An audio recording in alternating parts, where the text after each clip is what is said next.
মেহের আফরোজ শাওন এবং বিশেষ করে যে চঞ্চল চৌধুরী একই বাগিচার যুগল পাখি তারা।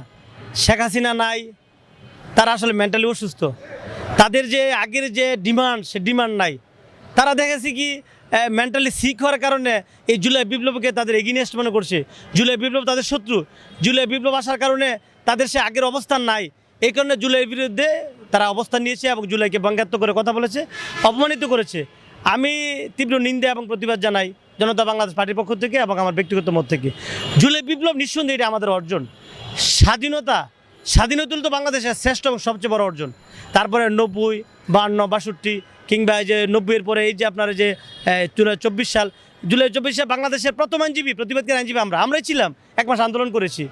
আন্দোলন করে আমরা ফেসিস্ট শেখ হাসিনাকে বাংলাদেশ থেকে বিতাড়িত করেছি। এখন প্রশ্ন হলো, মেহের আফরোজ শাওন কিন্তু বাংলাদেশের একজন আর্টিস্ট এবং সুনামধন্য লোক, তাকে এক কথা সবাই তাকে চিনে। এবং হুমায়ুন আহমেদের স্ত্রী, এবং হুমায়ুন আহমেদের এই শাওনের ইতিহাসটা আপনি জানেন। হুমায়ুন আহমেদের যে স্ত্রী ছিল গুলবাহার, সেই স্ত্রীকে তালাক দিয়ে সেই স্ত্রীকে তাড়িয়ে এবং এই হুমায়ুন আহমেদের মেয়ের বান্ধবী ছিল শাওন, এবং তাকে পটিয়ে শাওন কিন্তু হুমায়ুন আহমেদের অন্তরে জায়গা করে নিয়েছে। আপনার বুঝতে হবে যে এই মেহের আফরোজ শাওন কিন্তু একজন সাধারণ মেয়ে না, সে কিন্তু অত্যন্ত তীক্ষ্ণ বিচক্ষণ প্রকৃতির একটা মেয়ে। সে যেখানে শুয়ে ঢুকানো যায় না, সেখানে সে ঢুকে পড়ার চেষ্টা করে। এই মেয়েগুলো এক ধরনের চালবাজ, এরা এক ধরনের তেলবাজ। শেখ হাসিনার আমলে কিন্তু চঞ্চল চৌধুরী তারা শেখ হাসিনার ভিতরে ঢুকে গিয়েছিল।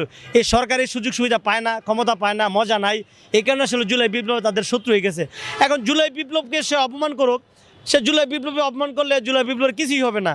কারণ জুলাই বিপ্লব এটা একটা সম্মানের, এটা ঐতিহ্যর, এটা সংগ্রামের। আপনি এই যে সূর্য, আমি যদি সূর্যকে গালি দিই তাদের সূর্যের কী হবে? চাঁদকে গালি দিলে চাঁদের কী হবে? জুলাই বিপ্লবকে শাওন গালি দিলে কিছু হবে না। কিন্তু রাকসু ইউনিভার্সিটির ছাত্রদের যে প্রতিনিধি, যে জিএস, নির্বাচিত জিএস, উনি যে কথাটা বলেছে এটা আপত্তিকর।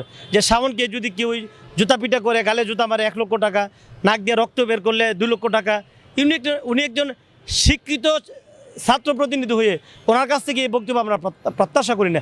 তাহলে তার মধ্যে ওই গ্রামের যে ব্রাহ্মণবাড়িয়ার যে টেটটা নিয়ে যে ঝগড়া করে, তাদের মধ্যে সে হয়ে গেল। সে তো আরও শিক্ষিত, আরও স্মার্ট হতে হবে। কে কি বললো না বললো, অনেক পাগল অনেক কথা বলে, এগুলোকে আমলে নিলে, আচ্ছা তারেক রহমানই তো অনেক কিছু বলে, তো তারেক রহমান কি সেগুলো আমলে নিচ্ছে? না, আপনার ইডি স্বাধীনতা, মত প্রকাশের স্বাধীনতার জন্য কিন্তু আমরা জুলাই বিপ্লব করেছি, এটা আপনাকে মনে নিতে হবে। এবং এই যে দেখেন আমাদের বাংলাদেশে থেকে, আমাদের বাংলাদেশে কি এই যে হিন্দু যারা আছে বা সনাতন ধর্মের, তারা আমাদের বাংলাদেশকে ভালোবাসে?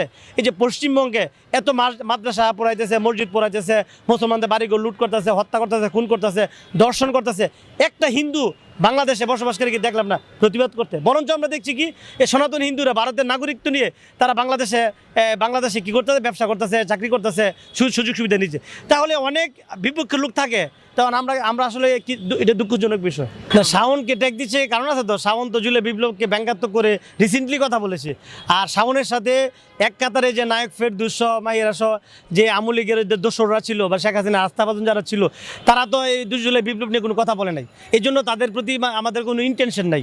এখন যেহেতু মেহের আফরোজ শাওন রিসেন্টলি জুলাই বিপ্লবকে অপমান করে কথা বলেছে, এই জন্য আসলে এটা জুলাই বিপ্লবে আমরা যারা যুদ্ধ ছিলাম জুলাই সংগ্রামের, আমাদের এটা আসলে আমাদের হৃদয়ে, আমাদের কলিজা লাগছে। কিন্তু লাগলো কী হবে? আর পাগলের সাথে আমরা আমাদের তর্ক করা, তার সাথে আমাদের ঝগড়া করাই তো আমাদের অন্যায়। কি বলছে যে সে অদম, আমাকে তো উত্তম হতে হবে। আমি একজন শিক্ষিত মানুষ, সে পাগলামি করছে, সে জুলাই বিপ্লব তার হলো শত্রু। এই জন্য সে বলছে, সে তো চাই বিশৃঙ্খলা লাগুক, কারণ আমরা তার ফাঁদে পা দেওয়া যাবে না। এমন কত এই মানে ব্যক্তি আক্রোশের ব্যক্তি আছে জুলাই বিপ্লব সহ্য করতে পারতেছে না। পারলে হাসনাত সারজিৎকে মেরে ফেলার লোকের সংখ্যা বাংলাদেশে অভাব নাই। তাই বললে কি তাদের বিরুদ্ধে কি যুদ্ধ করা যাবে? কিন্তু দেখা যাচ্ছে কি তিলের চেয়ে তাল হয়ে যায় বেশি। সেখানে শাওন যেই ব্যঙ্গাত্মক কথা বলেছে, এটা নিয়ে যদি আমরা আলোচনা না করি, দ্যাটস এ বেটার। কিন্তু আপনি যদি এটা বাড়াইতে চান, যদি মামলা করতে চান, সেই মামলা আসবে, বেলেবল জামিন নিবে, আরও হিরো হবে, নট নেসারি ইট। বরঞ্চ যে ব্যবস্থা এইভাবে থাকতে দেন। হ্যাঁ, দেখেন নেক্সটে সে আবার মানে রাষ্ট্রবিরোধী, রাষ্ট্রদ্রোহী এমন কোনো কিছু বলে কিনা, তখন তাকে আইনের আওতা নিয়ে আসবেন। আইনের বাইরে কথা বলার আমাদের কোনো সুযোগ নেই। এই যে ছাত্রদল রাকসুর যে জিএস, সে যে কথা বলেছে, তার কথাটা হলো মানে ক্রিমিনালিজম আছে। বরঞ্চ তার কথার মধ্যে এটা সন্ত্রাসী মনোভাব আছে। তার কথার মধ্যে আইনের ব্যত্যয় ঘটেছে, এটা প্রমাণিত হয়, কারণ সে একজনের বাকস্বাধীনতা হরণ করেছে। মেহের আফরোজ শাওন যদি মেয়ের যে কথাগুলো বলেছে, এটা আমাদের হৃদয়ে আঘাত লেগেছে, কিন্তু তাকে আইনগতভাবে ব্যবস্থা নিতে, দেশে আইন আছে, আপনি মুখ দিয়ে বলার কে? আসুন আমরা আইন ভঙ্গ না করে, আইন নিজের হাতে তুলে না নিয়ে আমরা আইন আছে, আদালত আছে, আমরা আইন আদালতকে সহযোগিতা করি এবং দেশকে স্থিতিশীল রাখা, এই সরকারকে সহযোগিতা করা, এটা আমাদের একটা নৈতিক দায়িত্ব। দেশে দেশে সবার সাথে দ্য নিউজ।